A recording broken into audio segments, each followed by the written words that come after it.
Hi, this is Kitty Boitnott of Teachers in Transition, the podcast and the YouTube channel. And this is episode 62. I'm recording this a week into all of the upheaval, the rioting, the peaceful demonstrations, which are more important than the rioting. But this week, the entire country is on edge after what happened with George Floyd in Minneapolis on Memorial Day 2020. And I don't have anything productive or instructive to say about all of that, except that I am really sorry.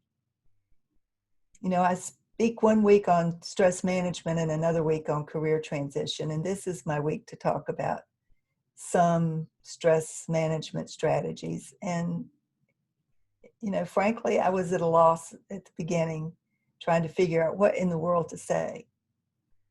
It was bad enough that we were under the stress and strain of a pandemic that forced us to change fundamentally the way we interact with one another. If you're a teacher, certainly the way you interact with your students.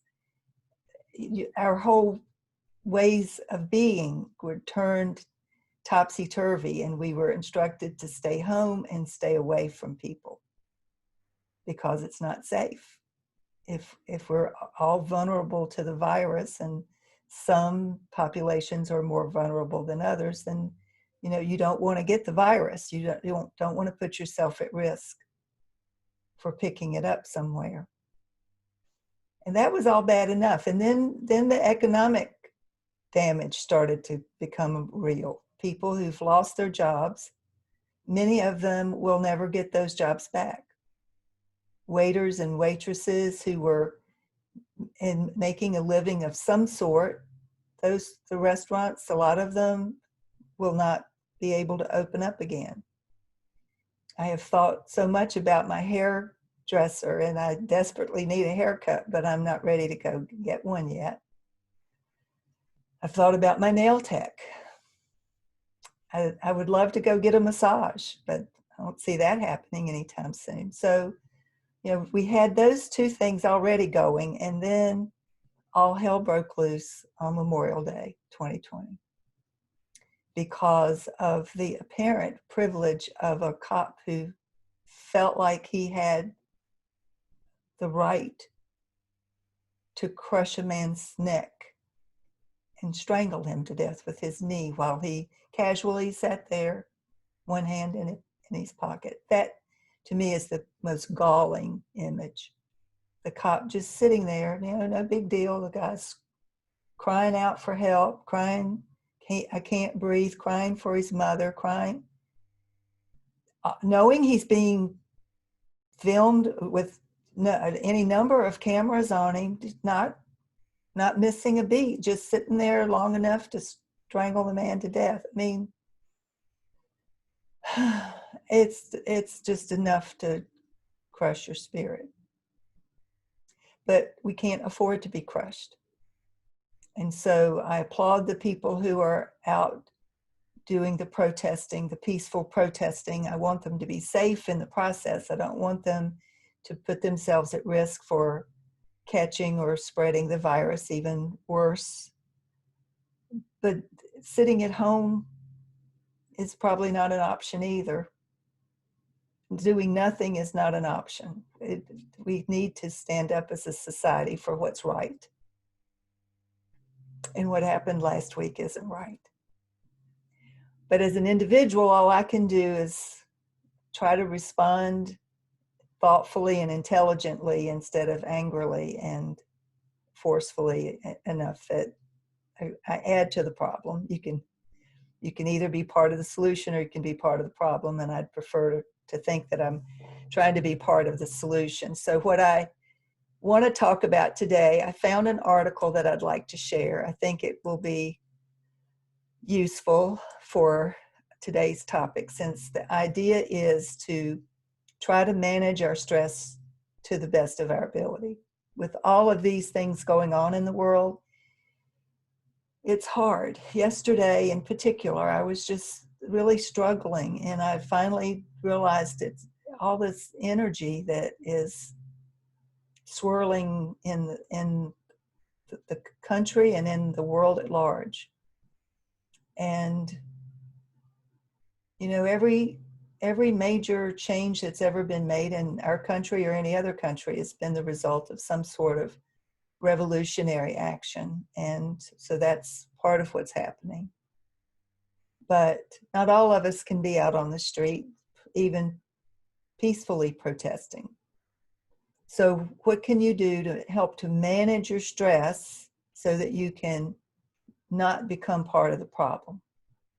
And this particular article is entitled 5 Ways Mindfulness Can Support Educators During a Crisis. Now, I guarantee when this article was written, it had to do with the coronavirus. It was not about what do you tell your kids when they can turn on the TV and see all sorts of protests going on, some peaceful, some not so peaceful. What do you tell your children about whether or not they can trust police officers? You know, when I was a little girl, if my dad would say, you know, if you find yourself lost or, you know, you don't know where you are, you get away, somehow you get separated from us at a park or at the zoo, you find the police officer, go to a police officer. A police officer is there to help. Mr. Rogers has referred to police officers and others as helpers. Find the help, look for the helpers. So what happens when you decide, based on what you see, that maybe not all of the police officers are there to help? What do you do then? So whether you're suffering from stress from the coronavirus or economic uncertainty or the social unrest that's going on right now, there are still ways that you can take charge, manage your individual personal stress. And I want to share what those 5 ways are. This is according to Maria Gehl, G-E-H-L. It's, I'll include the link in the notes. It's from an article called 5 Ways Mindfulness Can Support Educators During a Crisis. And it says this, this article is part of the guide, Navigating Uncertain Times, How Schools Can Cope with Coronavirus. And of course, we're not done with coronavirus. As schools start to open up in whatever configuration, that's going to be another stressor. Whether you decide to go back into the brick and mortar building and try to do the social distancing and do the cleaning and all the other stuff, or whether you continue the distant learning and all the foibles that go along with that, there's still going to be stress due to the coronavirus. It's just being compounded right now by the economic uncertainty and the social unrest. So Maria Gehl says that one of the ways that you can manage your stress during a stressful time is to tune into your body. Take some deep cleansing breaths. Now, I've worked with a breath expert, breath specialist, who does not recommend that you breathe out through your mouth when you're taking deep cleansing breaths, that instead you breathe in through your nose and out through your nose slowly, intentionally.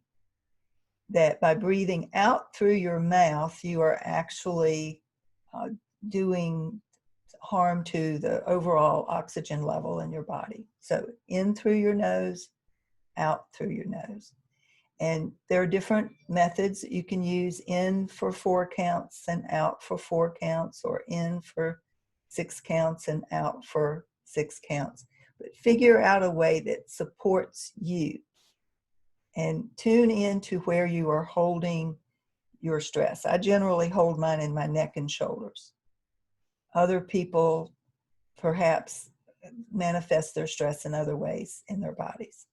So when you are tuning into your body, just take some deep cleansing breaths in and out and get in touch with your body. And then another thing that she recommends is that you try to focus on the good feelings that you have. Because not everything is doom and gloom. I mean, even in these dark days, you know, a child can say something funny that will make you laugh, or you'll see something that will bring warmth to your heart, or you'll have fun with your pet. There are lots of different ways that we can focus on good feelings. Look for whatever silver lining you can find and think about that and focus on whatever it is that you have in your life to be grateful for. Then she says, make physical contact. Now, I know these days that is a struggle because we're not supposed to make physical contact. In my state, they've opened up the patios for some of the restaurants, and you can go, and so as long as you socially distance, you can go out to eat. And I met a friend the other day, and we sat on the patio and we had a lovely lunch. And as we got ready to part, I was inclined to want to give her a hug, and I had to stop myself and I said, you know, ordinarily I'd give you a hug, but not going to be able to do that today. One of these days we'll be able to give each other big long hugs, but you can be in physical touch with other people even by not actually touching. You can have a social distance lunch, go for a walk with a friend and keep your distance, wear your mask, be careful, but don't isolate yourself. Just because we're having to do all of this virtual meeting stuff, it doesn't mean that you have to be totally isolated. So try to figure out if it's cuddling with a child or cuddling with your cat or a dog. Cuddle some get a toy that you can cuddle. You know, this might sound silly, but years ago when I first lost my first pet, my first dog, I was so incredibly lonely for the first few days. I mean, I didn't realize how much space she had taken. She was just a little dachshund, but she had ruled the house. And when she was gone, the house felt so incredibly empty. And I had convinced myself that I would never have another dog because the heartache of losing her was just practically more than I could bear. And that lasted just a few weeks before I decided, you know, the only thing that cheered me up was the idea of another dog. But those first few weeks, I started a collection of stuffed bears. And I lined them up in the chair across from the couch where I would lie to watch TV, and they kept me company. Now that may sound odd and screwball and all of the rest, but they brought me comfort. They kept me company until I got my next dog. So do whatever you need to do for you to fill that space that's empty right now, because you can't get with friends and family in the same way that you used to, at least not for now. Another thing that she offers is, imagine someone who gives you comfort. Think of someone who's maybe deceased. I have lost both of my parents. There isn't a day that doesn't go by that I don't think of either of them. I wish I could pick up the phone and give them a call, but I have lovely conversations with them in my head, and imagining what they would say or how they might react gives me some level of comfort. So it may not be a parent for you. It may be a teacher or another family member, an aunt or an uncle, a mentor, someone that you consider to be a friend that you look up to. Imagine that you are in touch with them. And if they're still available, reach out to them. Phone works. Email works. You know, I got a text message from a former student. I'm an adjunct professor at a local college, university, and I have stayed in touch with this one particular student. It's been going on 5 years now, and every once in a while she'll text me. We've had dinner a couple of times. I started out helping to mentor her through the national board process. And then she decided to pass on that, but we've continued to stay friends. And when I got this text from her, she said, I hope you're well. I hope you're staying safe. Once all of this is over, let's get together again. I'd love to catch up. And I would love to do that as well.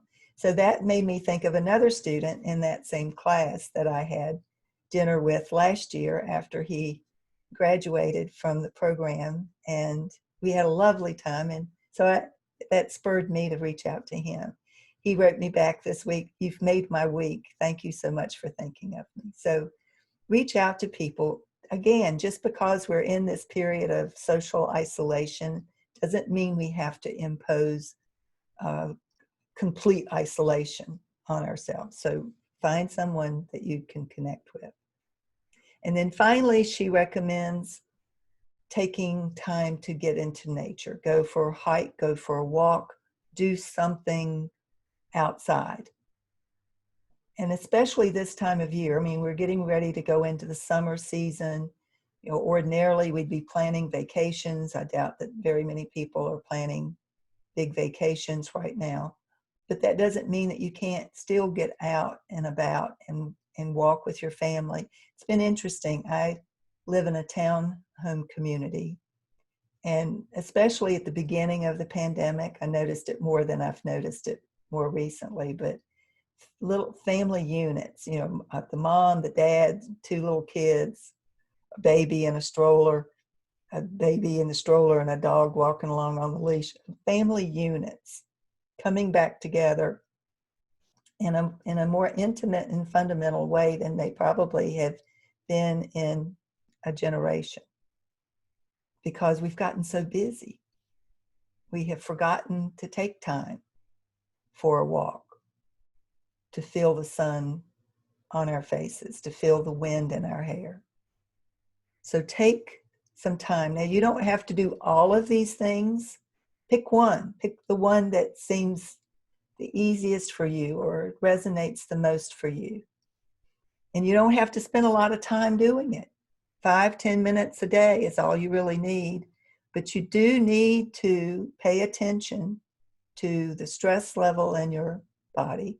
I've talked about how letting your stress go untended leads to bad consequences for the cortisol levels in your body, other hormonal changes that create weight gain, and eating out of boredom or overindulging in alcohol, all kinds of things that we do to self-soothe ourselves that may not be so good for us. These strategies are healthy.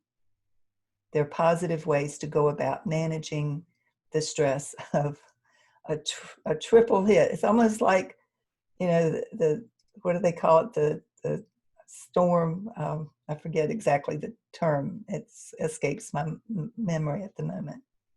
But it's the storm of three things happening at once: the pandemic, the economy, and now the social unrest. Perfect storm. That's the term. It's a perfect storm for creating stress and uncertainty and restlessness and fear and unhappiness. But what I want to urge you to do is, in the midst of all of this, think of ways that you can love yourself and also express your love for others, because that's what we need right now. We need lots more love, lots more understanding, not just tolerance, but understanding. You know, Stephen Covey of 7 Habits of Highly Effective People would caution, first seek to understand, and then to be understood. He also talked, and I always think of the image of putting trust deposits in a bank with someone that I'm in relationship with, so that when I screw up, and we all do, I've built up enough trust that I don't completely ruin the relationship when I screw up, because I've built up the benefit of the doubt that I am trustworthy, I am honest, I am truthful, I am dependable. But we all make mistakes. And so when we're trying to build those relationships, we need to remember first, seek to understand, and don't forget to make those trust deposits along the way. Our world is in need of lots of love and understanding and healing.